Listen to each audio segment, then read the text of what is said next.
Tenang. Wani-wani. Ayo tenang. Tenang, ada Teh Laras. Bentar. Balaria waluya asma pangestu hibar pangriksa.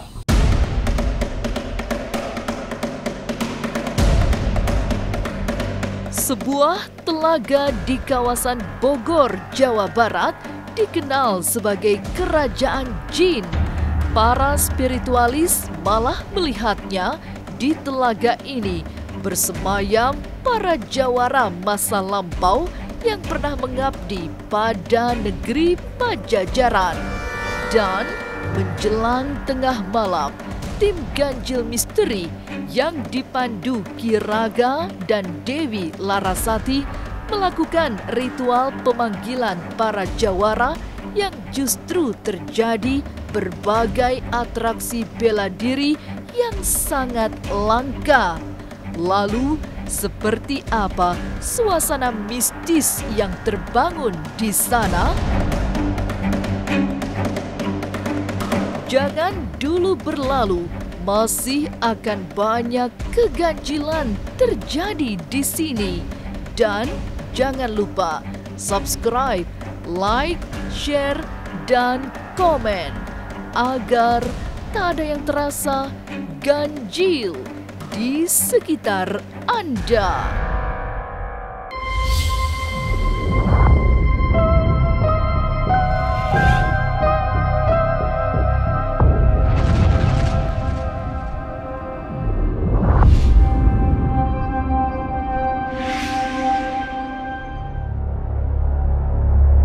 Malam bergerak menuju kepekatan. Gelap hanya diterangi lampu-lampu kecil serta sorot kamera. Di sanalah Nyi Dewi Larasati memulai penelusuran mistik ke sebuah telaga yang menyeratkan keangkeran. Tidak sendirian, karena Dewi Larasati bersama Ki Raga dan para spiritualis lainnya. Pemirsa Ganjil Misteri, jumpa lagi dengan saya Dewi Larasati dan kami bersama para tim spiritual dan supranatural sedang berada di daerah Bogor di sebuah danau, dan kami saat ini sedang melakukan ritual tata krama yang dimaksudkan dan ditujukan untuk menghargai para leluhur kita terdahulu. Ini sajian di sini dengan buah-buahan yang biasanya memang buah-buahan ini kan diperuntukkan untuk para raja ya. Para ningrat itu sesajinya biasa buah-buahan. Nah, di sini ada buah kelapa ya. Buah kelapa ini di sini menyimbolkan bola bumi ya. Bola bumi di mana ada airnya juga di dalamnya. Airnya ini kan mendominasi juga ya. Ada airnya, dan di sini adalah telur. Telur ini sebagai simbol awal dari kehidupan ya. Awal kehidupan itu kan dari telur ya. Sesajian ini dimaksudkan adalah untuk sebagai sajian ya, penghargaan ya kepada kita yang lahir maupun yang batin. Dibuka dengan ritual tata krama. Inilah cara para penghayat spiritual meminta izin memasuki sebuah kawasan mistik. Apalagi telaga di sebuah sudut Bogor itu memiliki jejak sejarah hingga ke masa silam. Permohonan izin terutama ditujukan kepada para karuhun yang menjaga sekaligus menghuni kawasan tersebut. Mari kita mulai. Insun rahayu Balaria waluya asma pangestu hibar pangriksa. Para leluhur,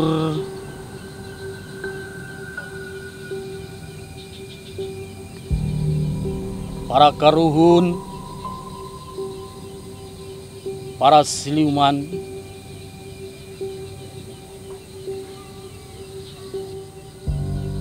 para ruh, para arwah yang berada di tempat ini. Tunjukkan eksistensi kalian, atraksikan kesaktian dan kedikjayaan kalian kepada bangsa manusia. Suasana sudah terasa sakral karena semua sesaji sepertinya sudah diterima para penghuni telaga, termasuk air kelapa yang merupakan air murni sebagai bagian utama sesaji malam itu. Lalu dilakukan mediumisasi sehingga terkuaklah apa yang tak terlihat dari telaga yang memang mengandung unsur misteri. Pemirsa, jadi beliau ini mediasi kita yang raganya akan kita pergunakan. Nanti ada karuhun di sini yang masuk ke raganya dan mungkin ada pesan dari leluhur itu yang bisa disampaikan melalui beliau, ya.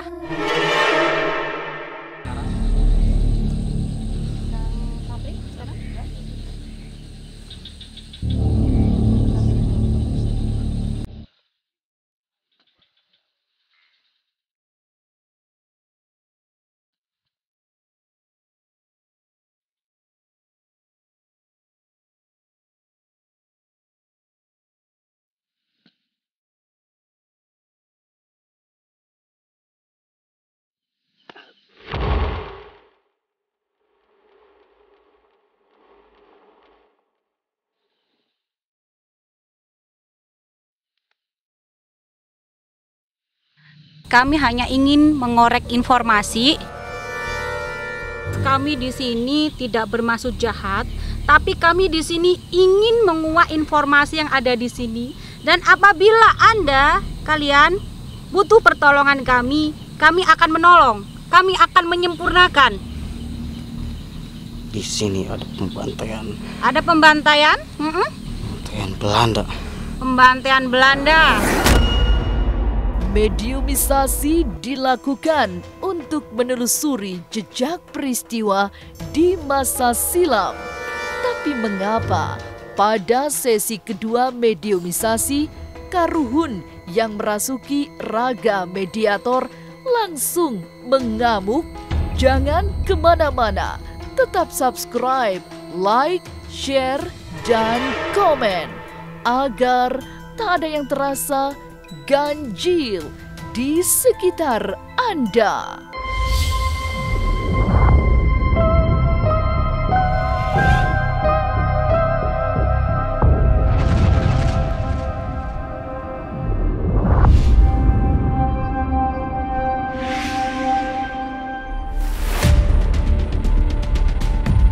Pada sesi kedua mediumisasi, suasana semakin mencekam sebab Ki Ganda yang menjadi mediator dirasuki sosok jawara yang langsung mengeluarkan jurus mautnya.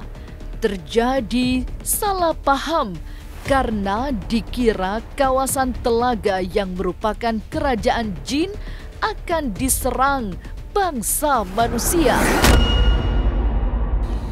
Duduk ya. Oke, bentar ya. Oh, ini udah masuk nih, Teh. Udah masuk. Oi! Tenang. Wani-wani. Tenang, ada Talaras. Tenang. Wani-wani ngusik negara kulo. Siapa kau? Tenang ya. Tempat Dewa diganggu-ganggu. Tenang. Oke, tenang. Sampurasun. Lampes. Baik. Saya di sini tidak mau mengganggu. Saya Teh Laras di sini ingin menguak informasi di masa Pajajaran dulu ya. Di sini tempat apa? Di sini tempat Pajajaran, dulu ada sebuah kerajaan di sini.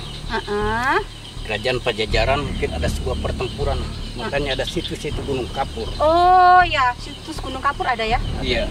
Dengan apa lagi? dengan disebut nama kampung ini Kampung Ciseeng. Oh, siap. Dan di sini berarti ada sebuah cerita. Iya. Mohon ceritakan. Ya, cerita zaman dahulu mungkin ada pertempuran, makanya ada sebuah nama gunung kapur yang putih dan yang hitam. Ini dengan siapa? Mungkin saya nggak mau menyebutkan nama saya. Cukup saya mengasih posisi yang positif. Intinya manusia harus kembali ke jati dirinya masing-masing. Kembali ke jati diri ya. Dunia ini kembali tentram. Ada pesan lagi? Cukup. Hatur nuhun, anu kasuhun sudah mau memberikan informasi kepada kami, dan nanti kami akan juga menyempurnakan para leluhur yang ada di sini ya. Mangga. Sampuras. Rampes. Banyak informasi yang bisa diungkap pada mediumisasi kedua. Salah satunya tentang pertempuran di zaman dulu. Mulai dari pertempuran di era Pajajaran atau pembantaian di masa penjajahan Belanda. Pertumpahan darah itulah yang membuat kawasan Telaga menjadi terasa ganjil. Ya, biasa kan pada zaman dahulu itu kan memang itu perang ya. Jadi kayak para jawara gitu loh. Kalau di masa kayak Belanda itu kan mungkin tembak-tembakan atau apa ya. Kalau di sini enggak, itu para jawara. Makanya sangat tidak asing sekali kalau langsung seperti menyerang. Nah, dipikir kita di sini tuh mengusik gitu loh. Nah, mengusik ketentraman beliau. Kenapa rame-rame di sini seperti itu? Tenang. Jadi di masa Pajajaran, nah itu di sini kayaknya ada peperangan antara kerajaan Demak dan Pajajaran. Nah, ditandai dengan adanya Gunung Kapur dan Gunung Putih atau Gunung Hitam gitu loh ya. Di sini memang ada situs seperti itu, dan memang tempat ini sangat sakral sekali. Arwah yang raganya dibantai pada masa penjajahan Belanda hingga kini masih belum tenang. Dari sinilah munculnya peristiwa-peristiwa mistik yang mewujud dari tengah danau. Dan Ki Raga bersama Nyi Dewi Larasati berusaha menyempurnakan arwah penasaran yang menjadi korban kekejian penjajah. Ini kita akan memenuhi permintaan dari para karuhun, para siluman yang di sini ya, untuk menyempurnakan mereka semua. Kalau kami terbiasa menyempurnakan itu dengan olah gerak jurus ya. Jadi kami akan melakukan olah gerak jurus Sabandar Karimadi untuk menyempurnakan, untuk menetralisir agar segala energi negatif kembali ke bumi, diserap ke bumi dan menjadi berkah khususnya bagi kita semua dan bangsa Indonesia. Banyak arwah bergentayangan di kawasan Telaga sebagai akibat korban pembantaian penjajah. Tapi mengapa saat dilakukan penyempurnaan banyak tubuh bertumbangan? Jangan kemana-mana. Tetap subscribe, like, share, dan komen agar tak ada yang terasa ganjil di sekitar Anda.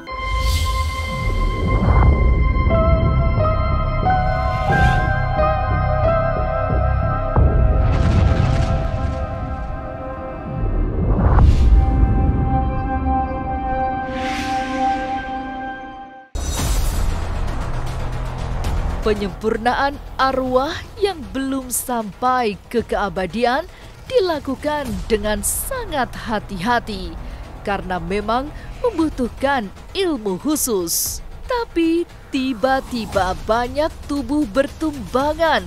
Rupanya itulah proses pelepasan arwah menuju alam kelanggengan. Seseorang yang tubuhnya terlempar menyebut ada kelegaan karena mampu menyempurnakan para arwah yang penasaran.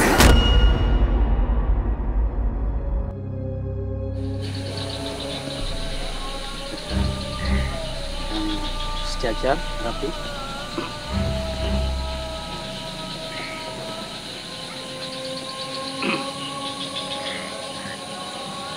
Persiapan. Jurus inti dasar ya. Tarik nafas. Tahan. Mulai.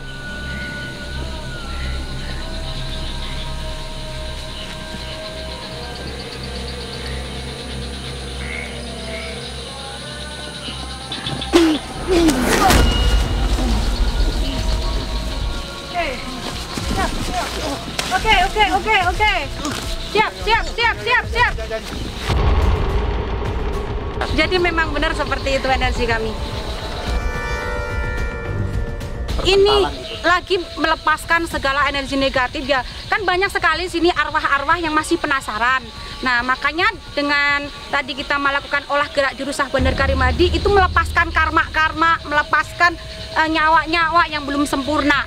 Sehingga menjadi suatu berkah, sehingga jadi selaras dengan diri kita dan alam ini. Makanya beliau langsung seperti ini, dan ini murni, ini tanpa rekayasa. Mungkin para indigo atau para spiritual yang lain di sana melihat sama sekali ini bukan rekayasa. Gimana Kang? Boleh saya wawancara sebentar? Kenapa bisa seperti itu? Rasanya gimana? Rasanya nikmat sekali. Nikmat ya? Yang menyatu dengan bumi ya? Ya, bersenyawa dengan unsur kehidupan ini, empat spirit. Lebih nikmat. Nikmat ya? Tapi bukan biasa. Sakit bukan ya? Bukan, lebih nikmat. Tapi bisa nikmat banget. Siap, jadi membebaskan mereka dari belenggu.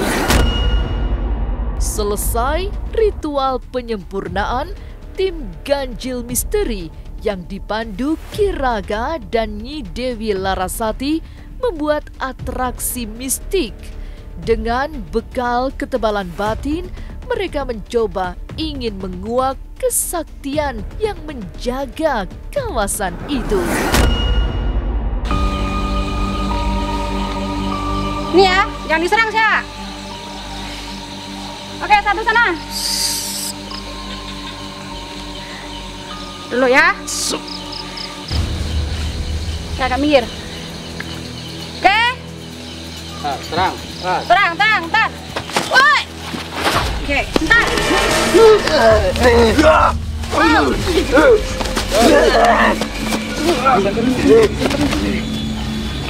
Lagi. Terang.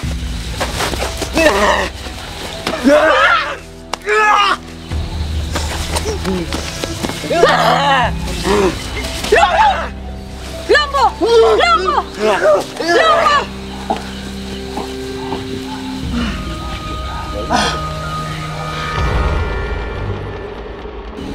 Gak bisa gerak? Enggak. Coba bangun. Bangun. Bisa nggak bangun? Ya. Atur nuhun anu kasuhun para jawara. Atraksi selesai setelah para jawara dari alam gaib berjatuhan. Ki Raga menyebut ilmu yang mereka gunakan berasal dari inti ilmu Syah Bandar Karimadi yang berasal dari para leluhur di masa lampau. Ya, jadi keilmuan Syah Bandar Karimadi ini adalah keilmuan dari masa terdahulu. Masa terdahulu untuk saat ini dan saat ini untuk yang akan datang. Jadi kami tadi mencoba memediasi ya kekuatan dari pendahulu ya, karuhun ataupun leluhur. Sebetulnya bukan karuhun sih ya, siluman, tapi masuknya ke siluman ya. Sifat kalau manusia. Karuhun atau leluhur itu kan meninggal ataupun mati ya. Kalau siluman itu nggak mati. Buksa.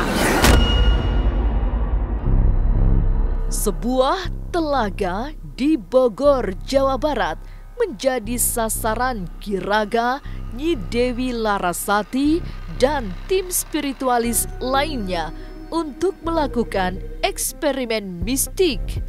Bukan untuk bermain-main, tapi menguak misteri keangkeran kawasan itu yang ternyata bersumber dari kisah-kisah di masa lampau. Inilah ganjil yang akan menguak berbagai misteri di alam nyata dan tak kasat mata. Sampai jumpa pada episode selanjutnya dengan kisah-kisah ganjil setiap hari Senin, Kamis, dan Jumat pukul 5 sore. Tapi sebelumnya jangan lupa subscribe, like, share, dan komen agar tak ada yang terasa ganjil di sekitar Anda.